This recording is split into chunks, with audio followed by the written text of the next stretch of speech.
साथियों 24 मार्च 2026 ठीक 6 साल पहले इसी तारीख को भारत में बहुत बड़ा लॉकडाउन अनाउंस हुआ था।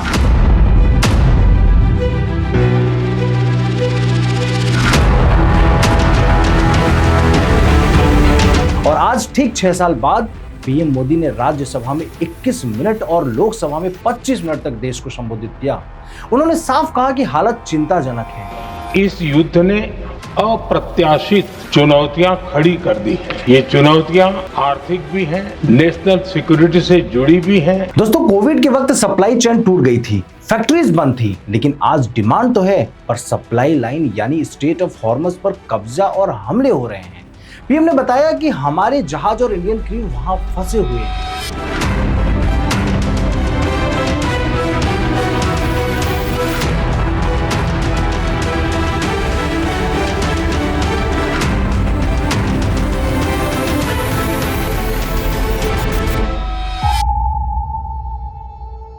भारत का 90% समुद्री व्यापार विदेशी जहाजों पर निर्भर है, जो कि एक बहुत बड़ा सिक्योरिटी रिस्क है। इसलिए सरकार ने तुरंत 7,000 करोड़ का बजट शिप बिल्डिंग के लिए एलोकेट किया है ताकि हम खुद के जहाज बना सकें।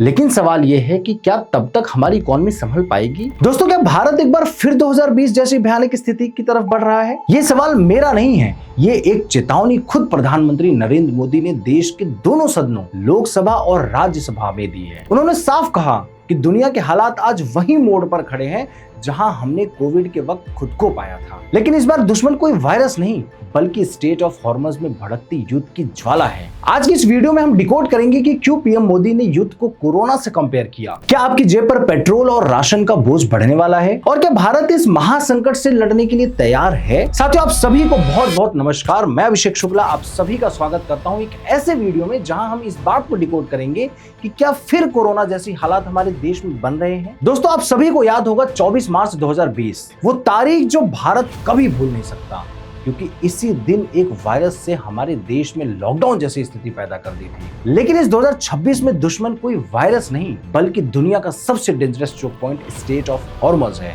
और सबसे बड़ी बात, ये वार्निंग किसी एक्सपर्ट ने नहीं, खुद प्रधानमंत्री नरेंद्र मोदी जी ने दी है। पीएम मोदी ने लोकसभा और राज्यसभा दोनों ही सदनों में कहा कि हालात चिंताजनक हैं और दुनिया एक डेंजरस टर्निंग पॉइंट पर खड़ी है। साथियों, 2020 में डिमांड कोलैप्स हो गया था, लेकिन 2026 में प्रॉब्लम बिल्कुल उल्टा है, क्योंकि यहाँ पे डिमांड तो है लेकिन सप्लाई लाइन टूट रही है, और वो सप्लाई लाइन है स्ट्रेट ऑफ हॉर्मज। आइए अब समझने का प्रयास करते हैं कि ये स्ट्रेट ऑफ हॉर्मज इतना जरूरी क्यों है। दोस्तों, आप सभी को बता दूं, ये दुनिया की वो नस है जिसे दबाते ही पूरी दुनिया की इकोनॉमी थम सकती है।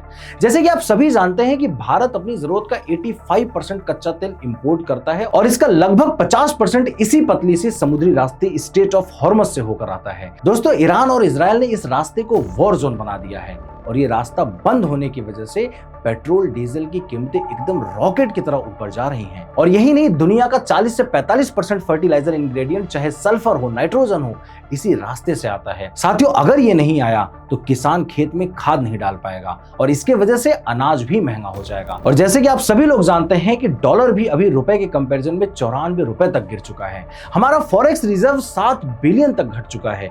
ये सिर्फ तेल की बात नहीं है, ये हमारे भारतीयों की जिंदगी का सवाल है, क्योंकि वेस्ट एशिया, जिसको आप गल्फ कंट्रीज के नाम से जानते हैं, इसमें 1 करोड़ से ज्यादा भारतीय रहते हैं। और साथियों, आप सभी को बता दो, भारत दुनिया में सबसे ज्यादा remittance approx 135 billion dollar receive करने वाला देश है। इसका 40% मतलब 50 बिलियन डॉलर सिर्फ इन्हीं खाड़ी देशों से आता है। इसका मतलब साफ है कि अगर वहां युद्ध भड़कता है तो ये 50 बिलियन डॉलर आना बंद हो जाएंगे। और साथ ही आप सभी को बता दो, भारत वहां पे 100 बिलियन डॉलर का एक्सपोर्ट करता है। सोचिए, हमारी जीडीपी का 15% हिस्सा सीधे इस खतरे की जड़ में है। साथियों, सरकार ने अब तक 3.5 लाख लोगों को वहां से निकाला है, लेकिन बाकी लोगों का क्या? साथियों, आप सभी को बता दो, हालात इतने गंभीर हैं कि इंटरनेशनल एनर्जी एजेंसी ने दुनिया को इमरजेंसी मेजर लेने को कहा है। तेल बचाने के लिए लोगों को घर से काम करने के लिए कहा जाए, जिसमें पाकिस्तान और श्रीलंका ने तो ये शुरू भी कर दिया है।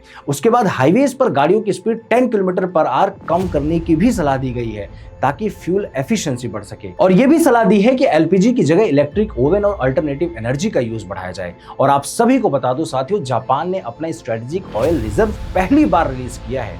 साउथ कोरिया और चाइना ने अपनी विदेश यात्राएं कैंसिल कर दी हैं ताकि डोमेस्टिक इन्फ्लेशन से लड़ सकें। क्या भारत में भी लॉकडाउन या वर्क फ्रॉम होम फिर से आने वाला है? साथियों, इस पर पीएम मोदी ने कैबिनेट कमेटी ऑन सिक्योरिटी की इमरजेंसी मीटिंग बुलाई और गवर्नमेंट ने कुछ एक्शन प्लान बनाए जिसमें 1 लाख करोड़ स्टेबलाइजेशन फंड बनाया गया है महंगाई को कंट्रोल करने के लिए। और भारत अल्टरनेटिव सोर्सेज भी देख रहा है जिसमें हम 41 देशों से तेल खरीदने की बात कर रहे हैं। और साथ ही हमने अमेरिका से एलपीजी, रशिया से क्रूड ऑयल और हाल ही में रिलायंस ने ईरान से 5 मिलियन बैरल तेल परचेज किया है। उसके बाद 6 नए यूरिया प्लांट शुरू किए गए ताकि खाड़ी देशों पर निर्भरता कम हो सके। एंड सबसे इंपॉर्टेंट चीज कि बिजली की सप्लाई ना टूटे, इसलिए कोयले का बफर स्टॉक बनाया गया है और न्यूक्लियर एनर्जी पर जोर दिया जा रहा है। दोस्तों, अब सबसे बड़ी बात कि जब देश पर इतना बड़ा संकट हो तो क्या पूरा देश एक साथ है? पर अफसोस नहीं, क्योंकि विपक्ष ने सरकार की विदेश नीति पर सवाल उठाए हैं। कांग्रेस ने इल्जाम लगाया है कि पीएम मोदी ने ट्रंप और नेतन्याहू के दबाव में काम किया। साथियों, कल एक ऑल पार्टी मीटिंग बुलाई गई, लेकिन राहुल गांधी ने उसमें शामिल होने से साफ मना कर दिया क्योंकि उनके पहले से केरल के अंदर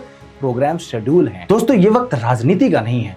जैसे हमने मिलकर कोविड को हराया था, वैसे ही इस इकोनॉमिक वॉर से लड़ना होगा। फेक न्यूज से बचें, पैनिक ना फैलाएं और देश की शांति में अपना सहयोग जरूर दें। आप सभी को अगर जानकारी अच्छी लगी हो तो लाइक और शेयर जरूर कीजिएगा और चैनल पर नए हो तो सब्सक्राइब जरूर कर लीजिएगा। आप सभी का बहुत बहुत धन्यवाद। जय हिंद।